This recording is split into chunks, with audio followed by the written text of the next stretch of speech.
Sticking with what's going on in the EV space, aides from President-elect Donald Trump's team are exploring tariff plans that would only focus on certain sectors.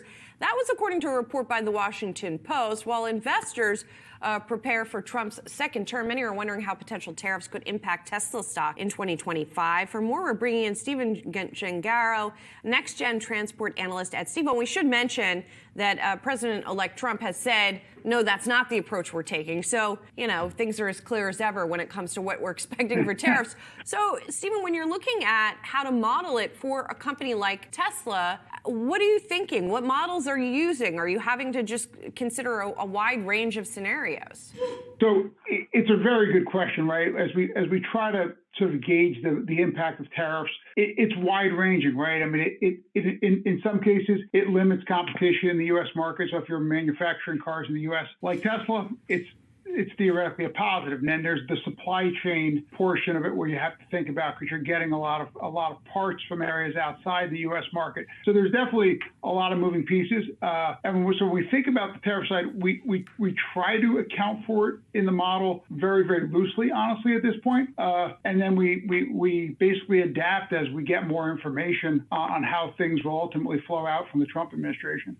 I'm curious, Steve, you know, we've had some of your colleagues on the street come on, and they're very bullish on Tesla. And part of their thesis, Steve, is that, you know, in their words, Musk bet on Trump, and he bet right, and this is now going to mean good things for Tesla. It's going to mean, hey, Trump's going to speed up. He's going to accelerate autonomous driving. Is that part of your thesis, Steve? And if so, what specifically, in terms of regulatory policy, do you think would be impacted? Yeah, so I think to start, and we get the question a lot about Tesla, like, is it more than a car company? And I think the short answer is yes, right? If you're buying a stock simply because they're selling EVs, the stock's overvalued. When you start thinking about the full self-driving initiatives and you start thinking about how that plays into the Cybercap business over time, that's really a huge value driver for the stock in the medium to long term. And that's kind of how we think about the valuation, is sort of discounting back, you know, the potential from those businesses.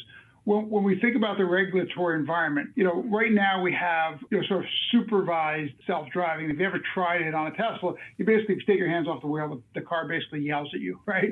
And getting to that sort of unsupervised level of self-driving, which is really the catalyst to get to these other product lines, it's going to take some time, right? And I think right now, you're really focused on California as one of the main markets. Elon Musk has talked about having some sort of fully self-driving vehicles in Texas during 2025.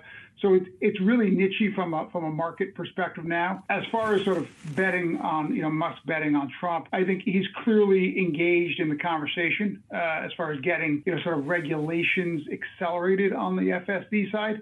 And that sort of opens the door for just various growth opportunities for the company over time. Steve, what is the risk inherent with that? In other words, you know, obviously Musk would like to, you know, have actual full self-driving on the road as soon as possible. Is there a risk that with the regulatory forces aligned in his favor, that it gets to market before it's actually ready? Yeah, there's actually two big, I think, points of debate here, and I think you hit on one exactly. And it's, you know, if there's an auto accident on my way home today, and there's, you know, an accident on the side of the road, nobody hears about it, right? If it's an accident with a full self-driving Tesla, you can bet it's basically on every news source across the country saying, you know, a self-driving Tesla got in an accident. So the reaction to a problem is going to be obviously exacerbated. I do think you're right, though. I think you have to be a little bit careful about getting, you know, the capabilities